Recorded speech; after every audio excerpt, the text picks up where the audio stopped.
BDA ಮನೆಗಳು ವಿಶ್ವಾಸದ ನೆಲೆ, ಕೈಗೆಟುಕುವ ಬೆಲೆ. ಬಿಡಿಎ ಫ್ಲಾಟ್ ಮೇಳ, ವಿಲ್ಲಾಗಳು ಮತ್ತು ಫ್ಲಾಟ್ಗಳಿಗೆ ಸ್ಥಳದಲ್ಲೇ ಬುಕಿಂಗ್. ಡಿಸೆಂಬರ್ 6 ಮತ್ತು 7ರಂದು ಕಣಿಮಿಣಿಕೆ, ಹುಣ್ಣಿಗೆರೆ. ಗ್ರಾಹಕರು ಎಲ್ಲಾ ಬಿಡಿಎ ಯೋಜನೆಗಳಲ್ಲಿ ಲಭ್ಯವಿರುವ ಫ್ಲಾಟ್ಗಳನ್ನು ಖರೀದಿಸಬಹುದು. ಸಹಾಯವಾಣಿ ಸಂಖ್ಯೆ 9483166622. ನಮಸ್ಕಾರ, ಲಯನ್ ಟಿವಿ ಟಾಪ್ ನ್ಯೂಸ್ಗೆ ಸ್ವಾಗತ. ನಾನು ಲಾವಣ್ಯ. ನಾಯಕತ್ವ ಬದಲಾವಣೆ ವಿಚಾರದ ಬಳಿಕ ರಾಜ್ಯದಲ್ಲಿ ಕಾರ್ಟಿಯರ್ ವಾಚ್ ವಿವಾದ ತಾರಕಕ್ಕೇರಿದೆ. ಛಲವಾದಿ ನಾರಾಯಣಸ್ವಾಮಿ ಡಿಕೆಶಿ ಸವಾಲು ಹಾಕಿದ್ದಾರೆ. ಇನ್ನು ಅಮೆರಿಕಕ್ಕೆ ಭಾರತ, ರಷ್ಯಾ ಸೆಡ್ಡು ಹೊಡೆದಿದ್ದಾರೆ. ಇವತ್ತಿನ ಪ್ರಮುಖ ಸುದ್ದಿಗಳನ್ನ ನೋಡ್ತಾ ಹೋಗೋಣ. ಇವತ್ತಿನ ಟಾಪ್ ನ್ಯೂಸ್ ನಲ್ಲಿ ಸಿಎಂ ಡಿಕೆ ಶಿವಕುಮಾರ್ ಮತ್ತು ಛಲವಾದಿ ನಾರಾಯಣಸ್ವಾಮಿ ನಡುವಿನ ಮಾತಿನ ಸಮರ ತಾರಕಕ್ಕೇರಿದೆ.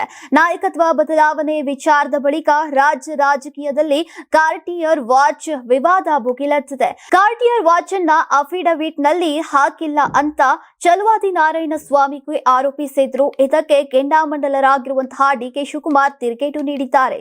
ಲೋಕಾಯುಕ್ತಕ್ಕೆ ಸಲ್ಲಿಸಿದ ಅಫಿಡವಿಟ್ ನಲ್ಲಿ ವಾಚ್ ಬಗ್ಗೆ ಉಲ್ಲೇಖಿಸಿರುವೆ, ಅವರಿಗೆ ಏನ್ರಿ ಗೊತ್ತು? ವಿಧಾನಮಂಡಲ ಅಧಿವೇಶನದಲ್ಲಿ ಪ್ರಸ್ತಾಪಿಸಲಿ, ಇಡೀ ದೇಶದಲ್ಲಿ ಚರ್ಚೆಯಾಗ್ಲಿ, ನಾನೇನು ತೋರಿಸಬೇಕಂತ ಏನಿಲ್ಲ. 2018, 2023ರಲ್ಲಿ ಲೋಕಾಯುಕ್ತಕ್ಕೆ ಸಲ್ಲಿಸಿದಂತಹ ಅಫಿಡವಿಟ್ ನೋಡ್ಲಿ. ಈಗ ಅವ್ರಿಗೆ ಕನಿಷ್ಠ ಸಾಮಾನ್ಯ ಜ್ಞಾನವಿರಬೇಕು. ನಾನೇನಾದ್ರೂ ಸುಳ್ಳು ಹೇಳಿದ್ರೆ ಈಗಲೇ ರಾಜೀನಾಮೆ ನೀಡ್ತೇನೆ, ಇಲ್ಲ ಅಂದ್ರೆ ಛಲವಾದಿ ನಾರಾಯಣಸ್ವಾಮಿ ರಾಜೀನಾಮೆ ನೀಡ್ತಾರಾ ಅಂತ ಸವಾಲನ್ನ ಹಾಕಿದ್ದಾರೆ. ಬ್ರೇಕ್ಫಾಸ್ಟ್ ಮೀಟಿಂಗ್ ಬಳಿಕ ಸಿಎಂ ಡಿಸಿಎಂ ನಡುವಿನ ಬಾಹ್ಯ ಸಮರ ತಾತ್ಕಾಲಿಕವಾಗಿ ಶಮನವಾಗಿತ್ತು. ಹೈಕಮಾಂಡ್ ಸೂಚನೆ ಹಿನ್ನೆಲೆ ನಾವಿಬ್ರು ಬ್ರದರ್ಸ್ ಎಂಬ ಸಂದೇಶವನ್ನ ಸಾರಿದ್ರು. ಆದ್ರೆ ಬೆಂಬಲಿಗರು, ಕಾರ್ಯಕರ್ತರ ವಿಚಾರದಲ್ಲಿ ಯಾವುದೂ ಸರಿಯಾಗಿಲ್ಲ. ಮಂಗಳೂರು ಕಾರ್ಯಕ್ರಮದಲ್ಲಿ ಸಿದ್ದು ಡಿಕೆಶಿ ಪರ ಶಕ್ತಿ ಪ್ರದರ್ಶನ ನಡೆದಿದೆ. ಇದೇ ವಿಚಾರವಾಗಿ ಹೈಕಮಾಂಡ್ ನೋಟಿಸ್ ಅಸ್ತ್ರವನ್ನ ಪ್ರಯೋಗಿಸಿದೆ. ನಾರಾಯಣ್ ಗುರು ಹಾಗೂ ಮಹಾತ್ಮ ಗಾಂಧಿ ನಡುವಿನ ಸಂವಾದದ ಶತಮಾನೋತ್ಸವ ಕಾರ್ಯಕ್ರಮವನ್ನ ಮೊನ್ನೆ ಆಯೋಜಿಸಲಾಗಿತ್ತು. ಕಾರ್ಯಕ್ರಮ ನಿಮಿತ್ತ ಎಐಸಿಸಿ ಪ್ರಧಾನ ಕಾರ್ಯದರ್ಶಿ ಕೆಸಿ ವೇಣುಗೋಪಾಲ್ ಕೇರಳದಿಂದ ಮಂಗಳೂರಿಗೆ ಆಗಮಿಸಿದ್ರು. ಕಾಂಗ್ರೆಸ್ ಮುಖಂಡ ಮಿಥುನ್ ರೈ ಹಾಗೂ ಅವರ ಬೆಂಬಲಿಗರು ಡಿಕೆಶಿ ಪರವಾಗಿ ಘೋಷಣೆಗಳನ್ನ ಕೂಗಿದ್ರು. ಡಿಕೆ ಅಂತ ಘೋಷಣೆ ಕೂಗಿದ್ದಲ್ಲದೆ ಡಿಕೆ ಶಿವಕುಮಾರ್ ಅವರನ್ನ ಸಿಎಂ ಮಾಡಬೇಕು ಅಂತ ಆಗ್ರಹಿಸಿದ್ರು. ಇಂಥ ನಡವಳಿಕೆ ಹೈಕಮಾಂಡ್ ಕೆಂಗಣ್ಣಿಗೆ ಗುರಿಯಾಗಿದೆ. ಇನ್ನು ಪೂರ್ಣಾವಧಿ ಸಿಎಂ ಅಂತ ಘೋಷಿಸಿದ್ದ ಐವಾನ್ ಡಿಸೋಜ್ ಹಾಗೂ ಕಾಂಗ್ರೆಸ್ ಶಿಸ್ತು ಸಮಿತಿ ನೋಟಿಸ್ ಅನ್ನ ನೀಡಿದೆ. ಸೂಕ್ತ ಕಾರಣ ನೀಡುವಂತೆ ಸೂಚಿಸಿದೆ. ಕರ್ನಾಟಕ ಸಾಬೂನು ಮತ್ತು ಮಾರ್ಜಕ ನಿಯಮಿತದಲ್ಲಿ ಭಾರಿ ಭ್ರಷ್ಟಾಚಾರವಾಗಿದೆ ಅಂತ ಕೆಆರ್ಪೇಟೆ ಶಾಸಕ ಮಂಜು ಗಂಭೀರ ಆರೋಪ ಮಾಡಿದ್ದಾರೆ.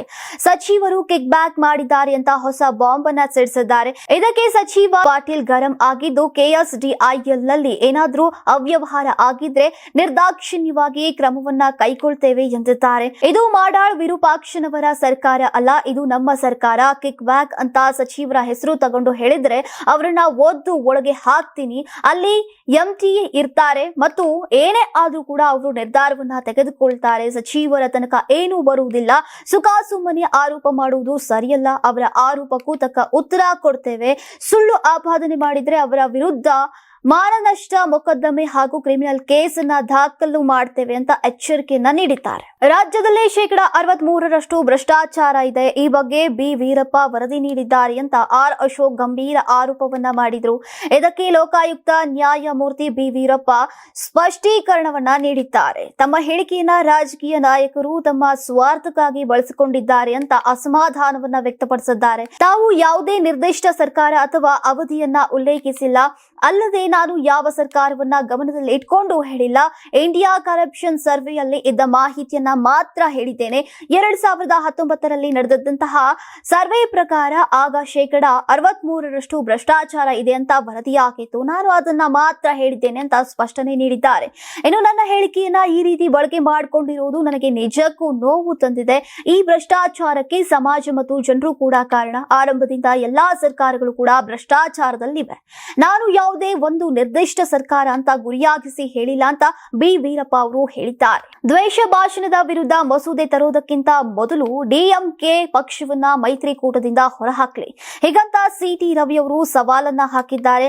ಸನಾತನ ಧರ್ಮವನ್ನ ಡೆಂಗ್ಯೂ, ಮಲೇರಿಯಾಗೆ ಹೋಲಿಸಿದವರ ಜೊತೆ ಮೈತ್ರಿ ಮಾಡಿಕೊಂಡವರಿಗೆ ದ್ವೇಷ ಭಾಷಣ ನಿಯಂತ್ರಣಕ್ಕೆ ಮಸೂದೆ ತರುವಂತಹ ನೈತಿಕತೆ ಏನಿದೆ ಅಂತ ಗುಡುಗಿದ್ದಾರೆ. ಜೊತೆಗೆ ಮಸೂದೆ ತರುವಂತಹ ಕಾಂಗ್ರೆಸ್ ಸರ್ಕಾರದ ಉದ್ದೇಶದ ಬಗ್ಗೆ ಅನುಮಾನ ಅಸಮಾಧಾನವನ್ನ ವ್ಯಕ್ತಪಡಿಸುತ್ತಾರೆ. ಇವ್ರಿಗೆ ತಾಕತ್ತಿದ್ರೆ ದ್ವೇಷವನ್ನೇ ಹುಟ್ಟಿಸಿಕೊಂಡು ಹುಟ್ಟಿರುವಂತಹ ಮತಗಳು ಮತ್ತು ಮತ ಗ್ರಂಥಗಳನ್ನ ಮೊದಲು ನಿಷೇಧಿಸಲಿ. ಮತ ಗ್ರಂಥಗಳ ಹೆಸರಿನಲ್ಲಿ ಎಷ್ಟು ಭಯೋತ್ಪಾದನೆ ನಡೆದಿದೆ, ಎಳೆ ಮಕ್ಕಳಿಗೆ ದ್ವೇಷವನ್ನ ಕಲಿಸುತ್ತಿದ್ದಾರೆ. ಇದರ ಬಗ್ಗೆ ಆಧಾರ ಸಹಿತ ಬಿಚ್ಚಿಡ್ತೇವೆ. ಇವರಿಗೆ ದಮ್ಮಿದ್ರೆ ಆ ಮತಗಳು ಗ್ರಂಥ ಮತಗಳನ್ನ ನಿಷೇಧಿಸಲಿ. ಆಧಾರ ಸಹಿತ ನಿರೂಪಿಸಿದಂತಹ ಮೇಲೆ ನಿಷೇಧ ಮಾಡಬೇಕಲ್ವಾ? ದ್ವೇಷ ಹೇಳಿಕೊಡುವವರನ್ನ ಮೊದಲು ಒದ್ದು ಒಳಗೆ ಹಾಕ್ಬೇಕಲ್ವಾ?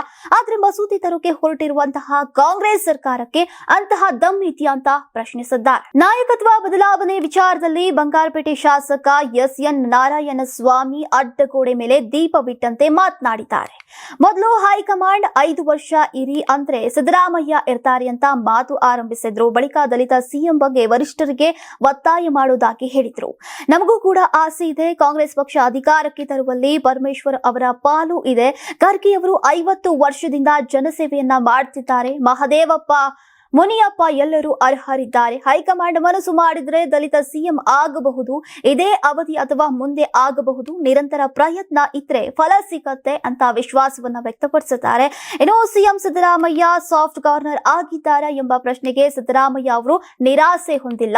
ಜೀವನ ಇರೋವರೆಗೂ ಸಕ್ರಿಯ ರಾಜಕೀಯದಲ್ಲಿ ಇದ್ದೇ ಇರ್ತಾರೆ ಮತ್ತು ನಿವೃತ್ತಿ ಮಾತೇ ಇಲ್ಲ. ನಾವು ಸಿದ್ದರಾಮಯ್ಯರನ್ನ 20 ವರ್ಷದಿಂದ ನಾನು ಬಲ್ಲೆ. ಅವರ ಸ್ವಭಾವ ಸಾಫ್ಟ್ ಆಗಿರತ್ತೆ.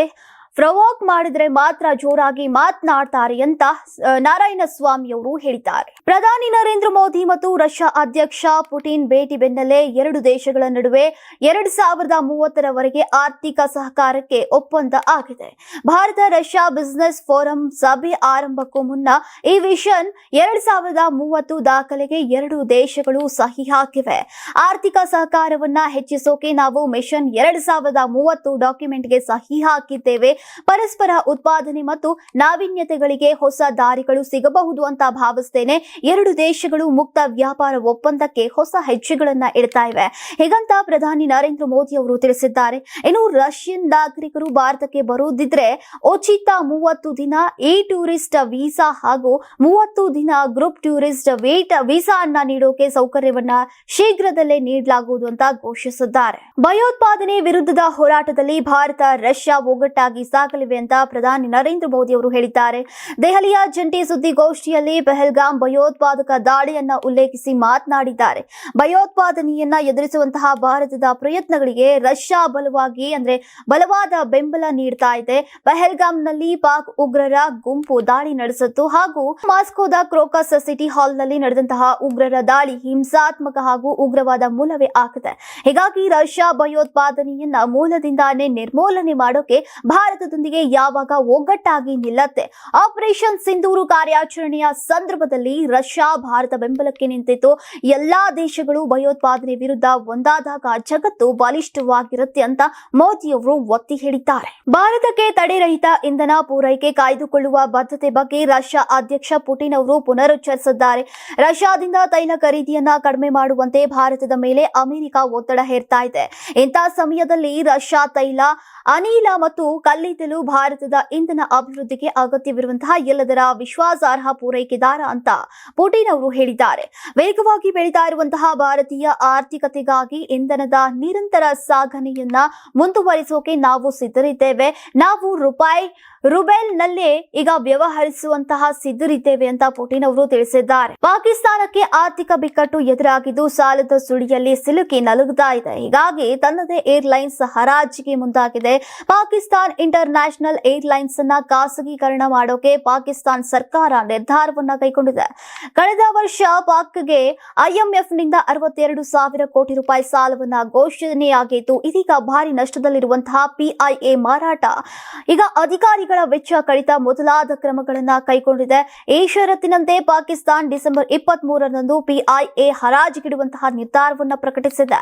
ಪಿಐಎ ಖರೀದಿಗೆ ಈಗಾಗಲೇ 4 ದೊಡ್ಡ ಕಂಪನಿಗಳು ಆಸಕ್ತಿಯನ್ನ ತೋರಿವೆ.